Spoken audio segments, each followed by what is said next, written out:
अस्सलाम वालेकुम जी बच्चे। हमारी जो है वो एसए की सेकंड क्लास है और आज हम इसके अंदर जो है वो एसए को आगे कंटिन्यू करेंगे जहाँ पे हमने इसको स्किप किया था। तो एसए की स्ट्रक्चर के बारे में अब हम बात कर लेते हैं कि एसए के अंदर कौन कौन सी चीज़ें जो है वो इम्पॉर्टेंट है, इसकी स्ट्रक्चर के अंदर कौन कौन सी चीज़ें जो है वो आती हैं। अगर हम आउटलाइन को माइंड से भी निकाल दें फॉर द टाइम बीइंग, तो सबसे पहले आपका आता है इंट्रोडक्शन।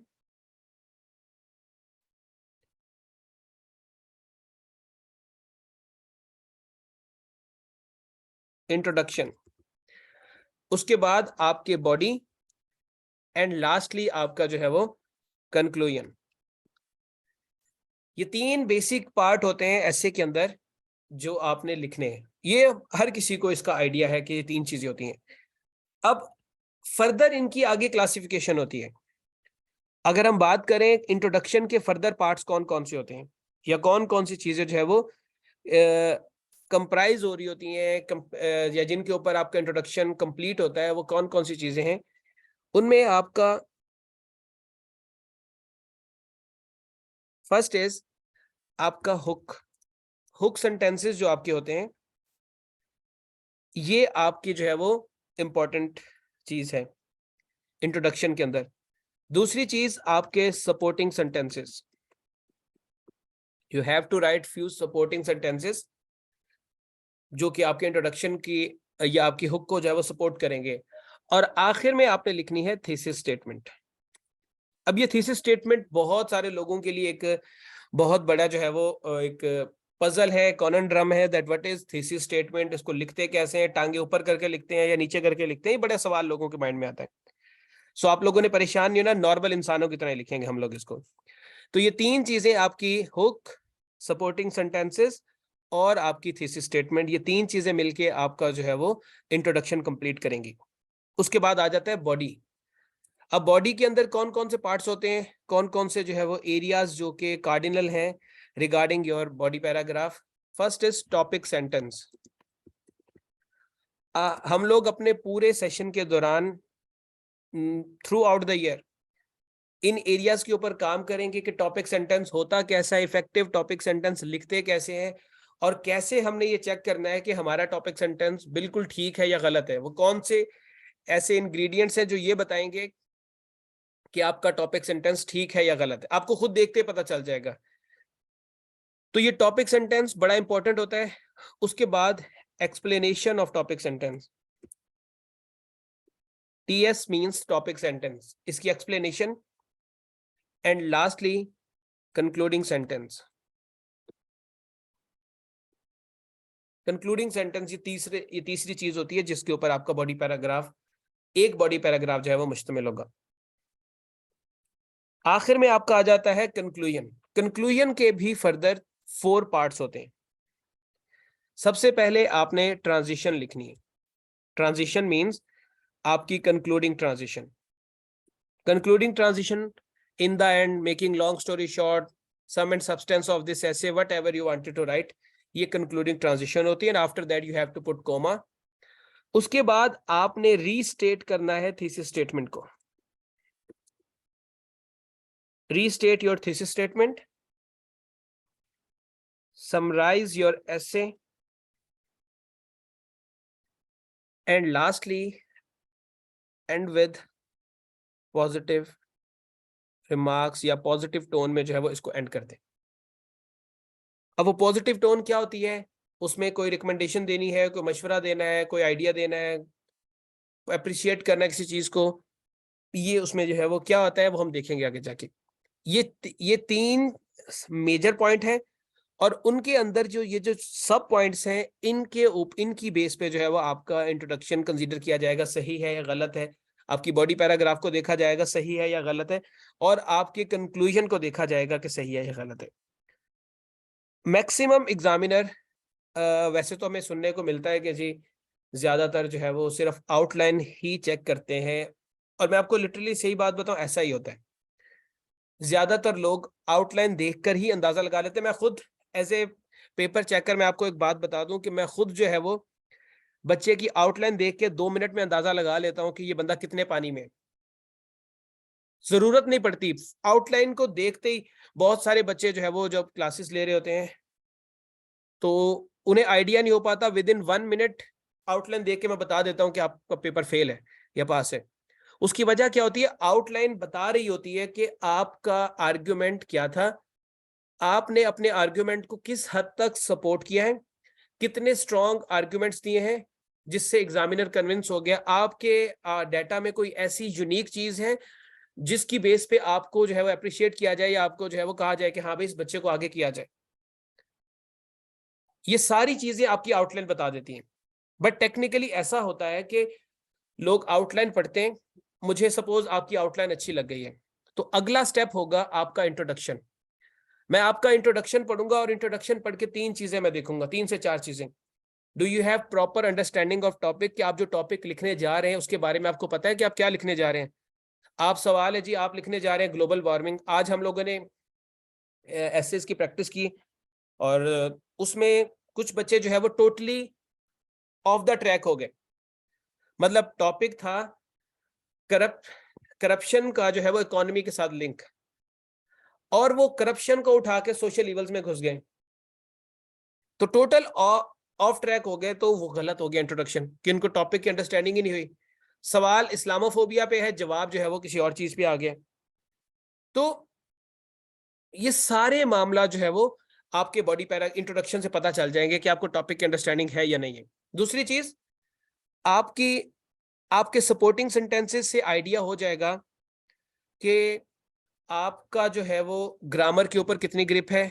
आपको ऐसे लिखते हुए जो छोटी छोटी चीजें होती है, लाइक आपको कनेक्टर्स लगाने आते हैं, आपको पता है कि कैसे एक बात को दूसरी बात से कनेक्ट करना है, एक आइडिया को कैसे एलोंगेट करना है, आप लेंथ ऑफ सेंटेंसेस कितनी है, आपकी लेंथ ऑफ सेंटेंसेस आपकी कितनी जा रही है, आपके आइडियाज के अंदर फ्लो कितना है, ये सारी चीजें आपकी वहां से पता चल जाएगी। आपकी वोकैबुलरी कैसी है वो आइडिया हो जाएगा।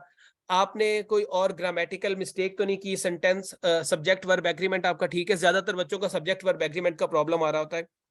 जैसे मैंने कल 2-3 एग्जांपल्स दिए हैं, सो दैट के साथ मे लगता होता है, लेस्ट के साथ शुड लगता होता है, तो बहुत सारे बच्चे भूल जाते हैं। तो ये सब्जेक्ट वर्ब एग्रीमेंट वो चेक करके उसके बाद आपको अंदाजा लगा लेते हैं कि इस बच्चे को पास करना है या नहीं करना है। ये मैं उस बच्चे का बता रहा हूँ जिसकी आउटलाइन उनको अच्छी लगी है, वरना वो इधर से पकड़ते हैं पेपर उठाते हैं और दूसरी तरफ से रद्दी की टोकरी में चलो जी फेल, उठाया दूसरी तरफ दूसरे हाथ से फेल, इधर उठाया उधर फेल। सो आपकी आउटलाइन बहुत अच्छी होनी चाहिए, और बहुत अच्छी तब होगी जब आपको टॉपिक की अंडरस्टैंडिंग होगी। जब आपको टॉपिक की अंडरस्टैंडिंग नहीं है तो आप चाहे जितना मर्जी बड़े फिलोसफर हो, चाहे आपने पोस्ट डॉक्टरेट की हो, मैटर नहीं करता, क्योंकि आपके पास नॉलेज नहीं, आपको टॉपिक के ऊपर ग्रिप नहीं, आपकी आउटलाइन खराब ही बनेगी। और उसको पढ़ के पता चल जाएगा कि इस बंदे को आइडिया क्लियर नहीं है तो इधर उधर की मार रहा है। तो ये चीजें आपने याद रखनी। फिर उसके बाद वो कंक्लूजन भी पढ़ते हैं। कंक्लूजन को एक तरह से सेकंड इंट्रोडक्शन कहा जाता है, इसको सेकंड इंट्रोडक्शन भी हम लोग कहते होते हैं। somehow it is like second introduction ही इसको जो है वो लिखा जाता है उसकी तरह से। फिर बॉडी पैराग्राफ पे शायद कोई एक रेयरली बॉडी पैराग्राफ पढ़ के जो है वो एग्जामिनर निकाल लेते हैं। तो ये पॉइंट्स यहाँ पर जो है वो आपके मैटर करते हैं। अब यहाँ पर एक सवाल आता है, thesis statement. How many of you have a rough idea that what is thesis statement? Thesis statement क्या होती है, इसके ऊपर किसी आपको जो है वो कोई रफ आइडिया है तो प्लीज बताएं, मैसेज पे बता दें, मैं उसको फिर अंडरस्टैंड कर लूंगा।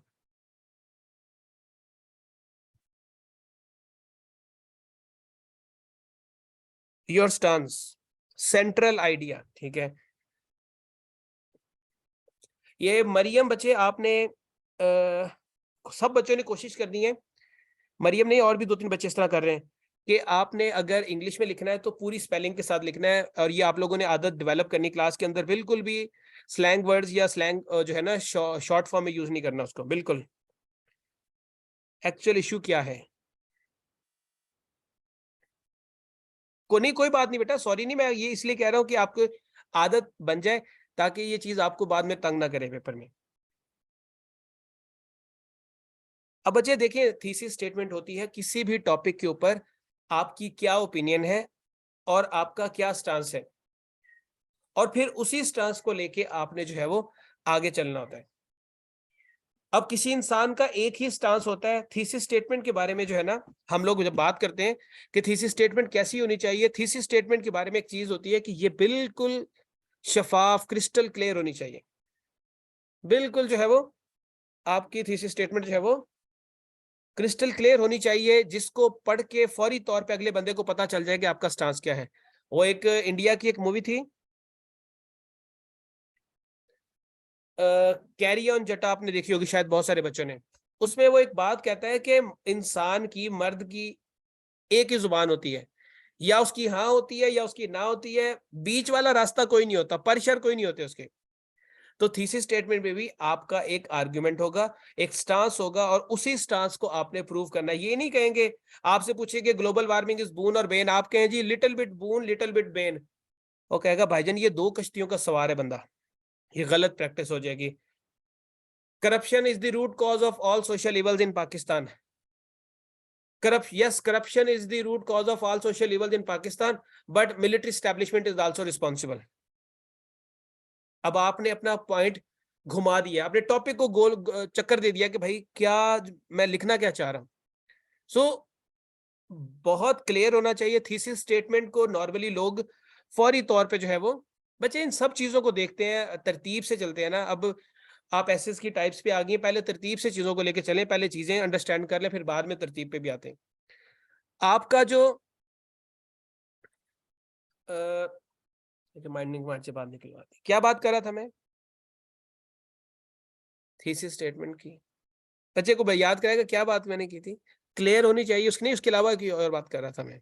हाँ, गोल नहीं करना, मतलब आपने गोली नहीं करानी एग्जामिनर को कि उसे लगे कि आप उसे गोली करा रहे हैं, और उसे बात को गोल मटोल करके अपनी बात का जो है ना, जो आपकी ओपिनियन है वो जरा कंफ्यूज कर दिया आपने, उसको आपकी ओपिनियन समझ नहीं आ रही कि आपके एक्चुअली स्टांस क्या है।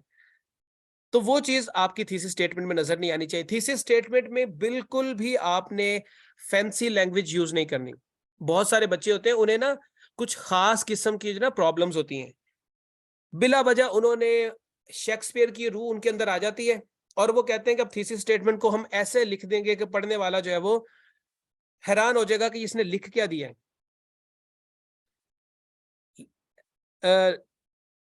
पढ़ने वाला जो है वो देखेगा कि यार इस बच्चे ने लिख क्या दिया है, इस तरह की हम थीसिस स्टेटमेंट बनाएंगे।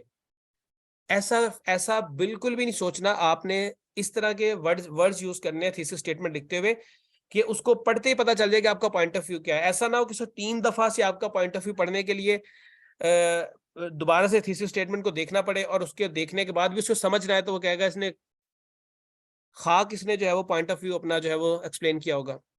तो इस तरह की चीजें करने की जरूरत नहीं है थीसिस स्टेटमेंट को। अब सवाल ये आता है कि इसको लिखते कहां पर है, इसकी पोजीशन क्या होती है दुनिया में असूल ये है कि थीसिस स्टेटमेंट जो है वो आप अपने इंट्रोडक्शन का लास्ट सेंटेंस लिखते हैं। एक्चुअल पोजीशन इसकी ये है, अपने इंट्रोडक्शन का लास्ट सेंटेंस। बट पाकिस्तान का, दुनिया में ना काफी सारे स्टैंडर्ड्स हैं इंग्लिश के, एक ब्रिटिश स्टैंडर्ड है, एक अमेरिकन स्टैंडर्ड है, ऑस्ट्रेलियन स्टैंडर्ड भी आजकल उठ के आ गए, एक पाकिस्तानी स्टैंडर्ड भी है, हमारा अपना स्टैंडर्ड है। हम कहते हैं कि हमने थीसिस स्टेटमेंट को 10-12 जगहों पर लिखनी है, जहां खाली जगह मिलती है वहां पर थीसिस स्टेटमेंट लगा दो। टेक्निकली थीसिस स्टेटमेंट जो एग्जैक्ट लोकेशन है, आप किसी भी अच्छे इंस्टीट्यूट से अगर पढ़े हुए हैं या फॉरेन इंस्टीट्यूट से पढ़े हुए हैं तो आपको पता होगा कि वहां पर यही बताया जाता है कि थीसिस स्टेटमेंट की एग्जैक्ट लोकेशन क्या है, वो है इंट्रोडक्शन का लास्ट सेंटेंस। उसके बाद आप पाकिस्तानी हो तो फिर जिधर मर्जी चिपका दें। तो पाकिस्तानी क्या करते हैं, पाकिस्तानी 2-3 जगहों पे लिखते हैं। एक आउटलाइन में लिखते हैं, आउटलाइन से पहले अपना पॉइंट ऑफ व्यू लिख दिया, या बाजू का इंट्रोडक्शन की हेडिंग दे के उसके अंदर थीसिस स्टेटमेंट लिख देते हैं। दूसरा वो लिखते हैं इंट्रोडक्शन के अंदर। बट आप लोग आउटलाइन के अंदर भूलते हैं, भूल जाएं, बट इंट्रोडक्शन के अंदर आप लोगों ने नहीं भूलना, ठीक है। इंट्रोडक्शन के अंदर आप लोगों ने नहीं भूलना। एंड सेकंडली, जिस तरह वो इकरा ने बात की है कि अगर आपकी थीसिस स्टेटमेंट ही गलत हुई, पहले ही पढ़ते ही उसको पता चल गया कि इसकी थीसिस स्टेटमेंट गलत है, इसका पॉइंट ऑफ व्यू ठीक नहीं है, तो आगे वो बढ़ेगा नहीं, उसे पता चल जाएगा कि इसने आगे भी यही तीर ही मारे उन्हें। सो ये चीज आपने इसकी पोजीशन के हिसाब से याद रखनी है। अब बहुत सारे बच्चे ये ना मैसेज करके पूछें कि सर इसे दरमियान में लिखना है या कहाँ लिखना है, इसे इंट्रोडक्शन का लास्ट सेंटेंस के तौर पर लिखना है। अब आपको इसकी स्ट्रक्चर पता होनी चाहिए। मैं अभी स्ट्रक्चर के ऊपर बात करूंगा, फिर आप लोगों से एक छोटी सी असाइनमेंट करवानी है अभी क्लास के अंदर। थीसिस स्टेटमेंट की डिफरेंट काइंड्स होती हैं या डिफरेंट इसको वे में लिखा जाता है, लेकिन तीन चीजें उसके अंदर जो है वो कॉमन होती हैं।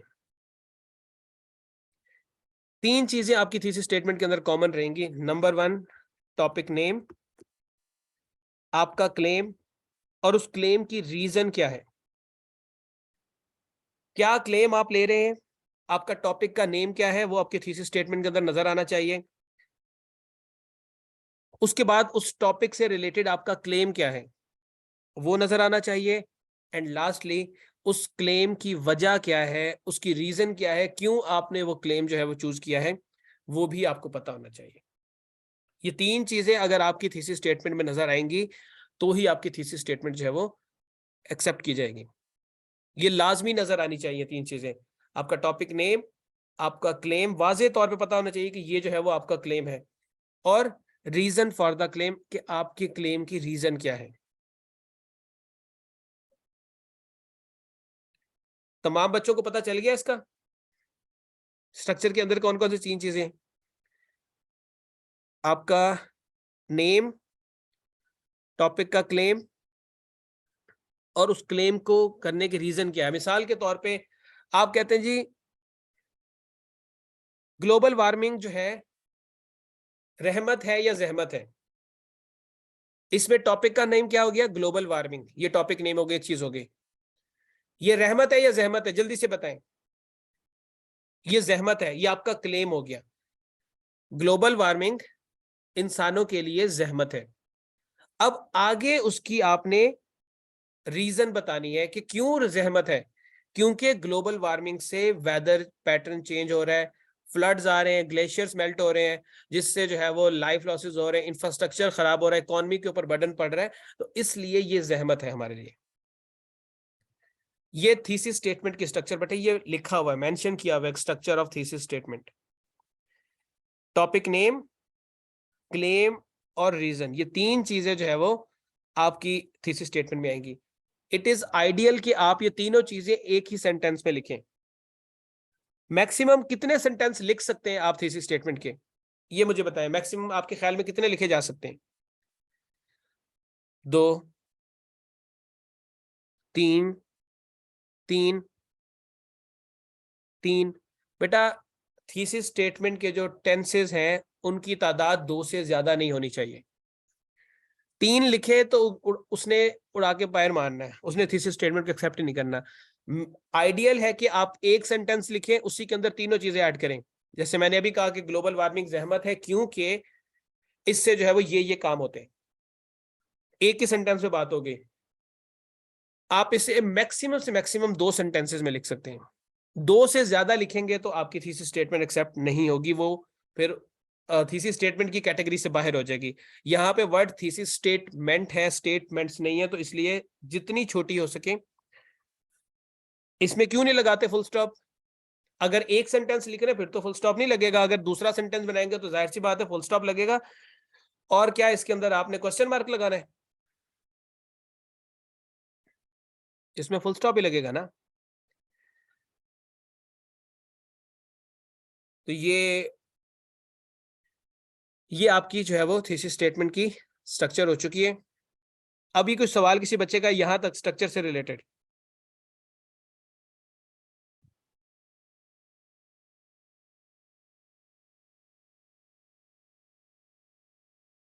थीसिस स्टेटमेंट इंपॉर्टेंट है। थीसिस स्टेटमेंट के बगैर कैसे पता चलेगा कि आपका पॉइंट ऑफ व्यू क्या है, आप किस चीज को एक्सप्लेन कर रहे हैं, किस चीज को एक्सप्लेन कर रहे हैं, कि आपका पॉइंट ऑफ व्यू क्या है, ये पता ही नहीं चल सकता। यहीं से तो पता चलेगा कि आपने प्रूव क्या करना है। पॉलिटिकल पोलराइजेशन या पोलराइजेशन इन पाकिस्तान, जब तक आप वजूहात नहीं बताएंगे तब तक कैसे पता चलेगा कि आप किस चीज को सपोर्ट करें, आप किस चीज को रिस्पॉन्सिबल मानते हैं। ये देखिए ना, एहसन का सवाल आ गया है। बच्चे एहसन को कौन जवाब देगा? इकरा माइक पे आके बच्चे जवाब दें, मैंने क्या बताया था थीसिस स्टेटमेंट की लोकेशन क्या होनी चाहिए। माइक पे है इकरा मलिक।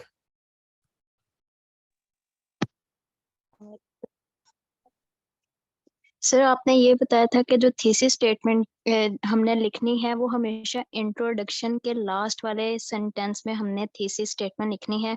बहुत से लोग कह रहे हैं कि आप आउटलाइन से पहले लिखें, लेकिन वहां नहीं लिखनी चाहिए, क्योंकि अगर हम स्टार्ट में ही अगर अपनी थीसिस स्टेटमेंट लिख देंगे और हमारा आइडिया ही क्लियर नहीं होगा, अगर थीसिस स्टेटमेंट ही गलत, पहला इंप्रेशन ही गलत हो जाएगा, तो फिर तो डेफिनेटली आप फेल हैं।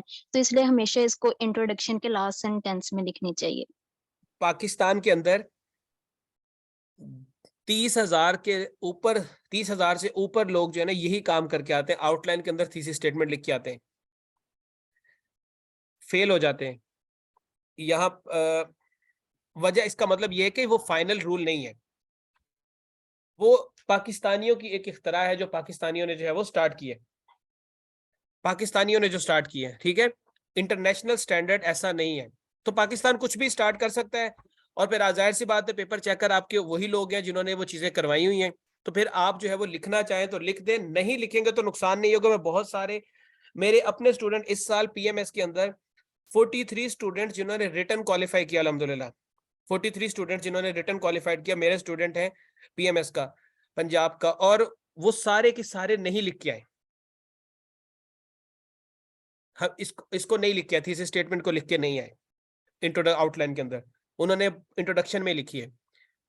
दूसरा, इसके अंदर हेडिंग्स नहीं देनी, बिल्कुल भी हेडिंग्स नहीं देनी आपने। अगर आपके ऐसे के अंदर हेडिंग आ गई किसी भी वर्ड की, मामला खराब है।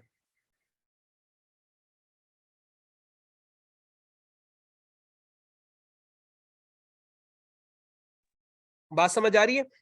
हेडिंग्स आर नॉट अलाउड किसी भी चीज की, ना हुक की, ना बॉडी की, ना इंट्रोडक्शन की, ना कंक्लूजन की, बिल्कुल भी ये काम नहीं करना। थीसिस स्टेटमेंट कल हम इसको लिखने की प्रैक्टिस करेंगे कि how to write an effective thesis statement, और इसके ऊपर कोई एक नहीं दो नहीं, हम मल्टीपल टाइम प्रैक्टिस करेंगे ताकि इसके ऊपर आपका हाथ सीधा हो जाए। It will take at least 1 month, आप लोगों को थीसिस स्टेटमेंट सीधी करते हुए लग जाएगा। बहुत सारे बच्चों को तो 3-3 महीने लग जाते हैं, नहीं सीधी होती है उनकी, बट प्रैक्टिस प्रैक्टिस इंशाल्लाह होना शुरू हो जाएगी। अब आप लोगों से काम ये है कि आप लोगों ने ये करना है,